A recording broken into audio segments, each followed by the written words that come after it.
We're jumping straight into the huge conclusion of Stranger Things, Season 5, Volume 2.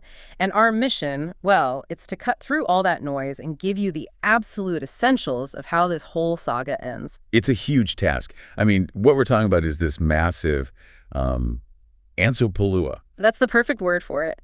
In just the final few chapters, they try to resolve mysteries that have been dangling since Season 1. And, the sheer amount of information they throw at you can be a bit overwhelming. Well, for sure. It's a real balancing act they were attempting. You have all this high-stakes character chemistry that we're all invested in. You're right.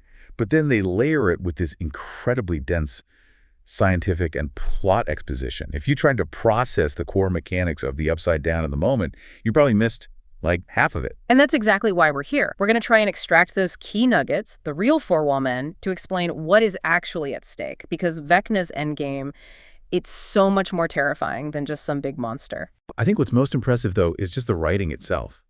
They managed to make high-concept quantum physics feel, well, personal and urgent. Yeah, the explanations come from characters we already care about, not some scientist in a lab coat giving a lecture. Exactly. Okay, so let's get into that, because Volume 2 really hits the ground running. I mean, Chapter 6, Escape from Schmatz, it basically felt like a mandatory science class. It really did. You're getting lessons from Mr. Clark, from Dustin, Erica, even Murray's chipping in. So what was the goal there? Why the sudden physics lesson? Well, they had to establish the material reality of the Upside Down. It's not just some spooky other place. And the key to all of it, the foundational concept, is something they call exotic matter. Okay, let's pause there, because that feels like a fundamental rule change for the whole show. What exactly is exotic matter? So exotic matter is presented as this interdimensional glue. It's the actual substance that holds the Upside Down, which they also call the abyss, and our world, the right side up, together. Whoa, okay. So they're not just parallel, they're physically linked. They share a foundational physical material. And that's a huge reveal. So the implication is, if Vecna can manipulate that matter, he's not just opening a door, he's destabilizing reality itself. Exactly. The threat moves from an invasion to, like you said, a literal cosmic collapse. It becomes completely existential. And that leads right into Dustin's big wormhole theory. Which is no longer just a theory, right? Yeah. This is the canon explanation. This is the mechanism, is how Hawkins and Vecna's realm are actually trying to merge into one. And I have to say, the way they delivered that was so smart. Yeah. Instead of some long, boring lecture, you have Dustin and Erica and Murray all bouncing ideas off each other. They're simplifying it for all the Steve Harringtons in the house. It works so well, it makes the exposition medicine go down easy. Yeah. Because there's 5 characters you like, excitedly trying to figure it out together. It makes the science feel, tangible for you, the listener. Okay, so we have the physics, exotic matter, wormholes. Now, what about the ticking clock? What is Vecna's immediate plan here? Well, the stakes get astronomical, but also deeply personal, really fast.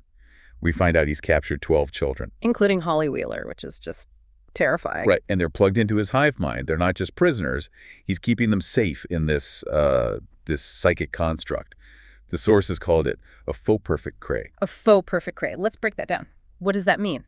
Is it a real place? It's a place in his head, a mindscape. It's like a fabricated, perfect little town square designed to keep the kids docile and connected to him. He's holding them in reserve. To be used as what? As his perfect vessels. Not to open a gate, but to sustain the merging of the two realities when the time comes. And the clock starts ticking because Lucas figures out that exact time. Correct. He pieces it all together, and it all comes down to November 6th. That's the day Vecna's plan goes into effect. Right. And that one realization forces the entire story to unfold over like one single hyper-intense day. That timeline also clarifies Will's role, finally. His power dynamic is so different from Eleven's. It's the key strategic variable. Look, 11 can operate from anywhere, but Will, his connection to Vecna is different. It's like a shared frequency, and he can actually siphon power from Vecna. But, and this is the crucial part, proximity is required. Why does that matter so much right at the end? It means Will can't just be on the sidelines. He can't just be intel. He has to be there physically in the thick of it at the final confrontation. Which is at the convergence point they call the bridge. Yep. And that's where the goal becomes crystal clear for everyone. Stop Vecna from merging the realities.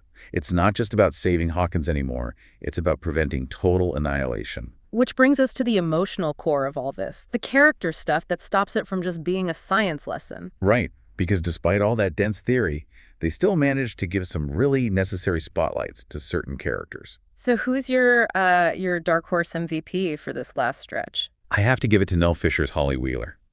I mean, she comes in so late, but she's so charming, and she completely holds her own in these incredibly emotional scenes. Her psychic journey with Max, inside Henry Creel's head, it's absolutely crucial. Okay, I agree she was great, but MVP? I mean, isn't that a little reductive when you have the main cast doing such heavy lifting? Was she really more pivotal than 11? That's a fair question, but here's what I think she does. She personifies the stakes. She is pure innocence being held hostage. When you see her terror, the threat of the end of the world becomes, less abstract. It feels personal. That's a good point. She grounds it. And speaking of characters getting what they deserve, Key, or 8, her return felt so important. A necessary do-over, for sure. The creators clearly knew it was unfair for her to only be known for, the Lost Sister episode. They brought her back in a way that felt vital. And that shared trauma she has with Elle from the lab, it immediately complicates things, especially for Hopper. Oh, absolutely. Key gives Hopper a run for his money in the overprotective family department. Her whole argument that it's their duty as survivors to stop this from happening to more kids, it carries so much weight. It forces Elsil to look beyond just saving her friends. Right. And beyond the big players, you got so many moments of what the sources called in-hero energy from the whole ensemble. Yeah, that was great to see. We finally got some closure for Nancy and Jonathan. But even the smaller moments, like Robin's girlfriend Vicky showing up and being surprisingly useful. Or Mr. Clark getting a little moment to shine. Even Karen Wheeler gets a fierce protective mom moment. It makes the final fight feel like a real community effort, not just the kids saving the world alone again. Okay, but it wasn't all perfect. While they explained most of the mythology, some of the character arcs, they definitely felt a little shortchanged. Yeah, and the most glaring one, I think, was Linda Hamilton's character, Dr. K. Hey. Out of all these iconic 80s actors they've brought in, she felt the least developed. She's just kind of a pale shadow of Dr. Brenner. What was missing for you? Motivation. Context. We never get a real reason why she's so obsessed with bringing the number program back. Is it greed? Is she a true believer? We just don't know. She's a plot device, and with only a couple hours left, she's not getting a Paul Reiser-style redemption arc. It was just one note. And what about Joyce and Hopper? It felt like their whole relationship just hit the brakes. I completely agree. Joyce is in full mom mode, which is obviously important for Will, but it really limits her character. And that intense they romance that drove so much of season 4, it's just gone. It's back to best friend mode. Yeah, they're working together, but we lost those really intense emotional scenes between them. It felt like narrative maintenance, not progression. A trade-off to focus on the plot. A significant trade-off. But okay, despite those quibbles, the show delivered on explaining the mechanics, which brings us to the one massive question that's still hanging over the finale. The big why. Exactly. We know the how, but we don't know the why of Vecna's final defeat. And that's where Max's line becomes so critical. She's the one who reminds everyone that Vecna started as a human, as Henry Creel, and that there's still, quote, some left in there. So the final battle isn't just about a bigger psychic blast. It's psychological. It's a moral question about redemption. It's the fundamental question. Yeah. Is his human history the key to actually defeating him? Can they somehow get through to that last shred of Henry and, bring him back to the light? Or is that just wishful thinking? It turns the whole thing into a moral test. Kill him or save him. And that structural choice to explain the what, who, where, and when, but leave the final how ambiguous, is just brilliant pacing for a final act. It keeps you on the edge of your seat. Volume 2 was probably the densest part of the entire series. For sure, but it never gets bogged down. They keep it nimble by clustering the characters in different groups and locations, and just when you think you're drowning in exposition, they hit you with a big action set piece to let you catch your breath. So, for you, the listener, heading into this finale, you now have the playbook. You know the rules of reality merging, the challenge is set. The excitement comes from not knowing how our heroes are going to solve this problem. It all comes down to that one moral choice. That question Max posed about what's left of Henry Creel. They have to decide if they need to kill Vecna to end the threat for good, or if there's a chance, even a tiny one, of saving his human side. We heard that line, you die, I die. But what does that sacrifice really mean if you have to choose between extinction and a really painful shot at redemption? That's the hurdle they have left to clear.